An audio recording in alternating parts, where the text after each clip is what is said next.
सभी श्रोताओं का आल्हा उदल की कहानी में हार्दिक स्वागत, अभिनंदन। पिछले वीडियोज में आपने देखा कि कैसे धांधु का विवाह धीरे धीरे हुआ। आज उसी का लास्ट पार्ट और उसके आगे की कथा। केसर की शोभा अपार थी। फिर धांधु को बुलवाया गया, साथ में घर परिवार के लोग भी बुलवाए गए। पृथ्वीराज को भी बुलवाया गया। आल्हा, चौड़ा, पंडित, ढेवा, ब्रह्मानंद, जगनिक, मलखान, सुलेखान और उदल सब साथ चले। उदल तो सबसे आगे थे ही।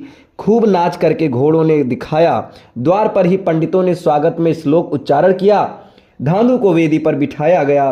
गणेश पूजन तथा गौरी पूजन किया गया। नवग्रहों की पूजा करवाई गई। केसर और धांधु का गठबंधन करवाया गया। कन्यादान करवाया गया।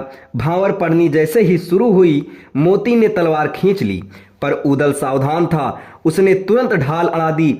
दूसरी भांवर के लिए ज्यों ही खड़े हुए, तुरंत क्षत्रिय दौड़ पड़े। उदल ने कहा, आल्हा, आप फेरों की चिंता करो, इन सबको मैं संभालता हूं। उदल, ढेवा, मलखे और ब्रह्मा चारों वीर खड़े हो गए।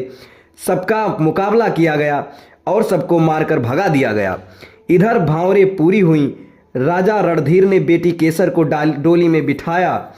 पिथौरा राय को डोले की रक्षा के लिए साथ कर दिया। पहले अपने डेरे में डोला ले गए, वहां से मिलकर दिल्ली को रवाना हुए। 4 दिन सफर करके लश्कर दिल्ली पहुंचा। पृथ्वीराज ने महोबे वालों को भी कुछ दिन अपने यहाँ ठहर कर उनका आओ भगत करने के लिए कहा। धांधु और बहू केसर को महोबे माता के पास ले जाने को कहा तो पृथ्वीराज बोले, अब महोबे जाने की बात मत करो। तो मलखान और उदल को यह बहुत बुरा लगा।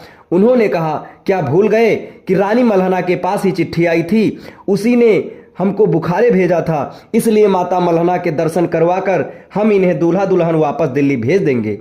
आप चाहें तो केसर से ही पूछ लें। रानी अगमा ने केसर से पूछा तो उसने बताया कि पाती तो रानी मल्हना को ही भेजी थी। वह बोली, माता मल्हना के चरण स्पर्श करना जरूरी है, फिर दिल्ली आ जाऊंगी। सबकी राजी से उदल ने लश्कर महोबे के लिए रवाना कर दिया। रूपन को भेज दिया कि पहले जाकर माता मल्हना को खुशखबरी दे दो कि दुल्हन आ रही है। मल्हना तो इंतजार कर ही रही थी। रूपन ने ब्याह का सब हाल सुना दिया और पहुंच रहे हैं यह भी सूचना दे दी। मल्हना माता ने स्वागत का भारी प्रबंध किया। सारे नगर की महिलाएं बुलाकर मंगल गान करवाए। दिवला और तिलका ब्रह्मा भी थीं। रानी मछला और फुलवा भी स्वयं सज धज कर उपस्थित थीं। माताओं ने सब बेटों की बलैयां ली, दुल्हन को आशीर्वाद दिए।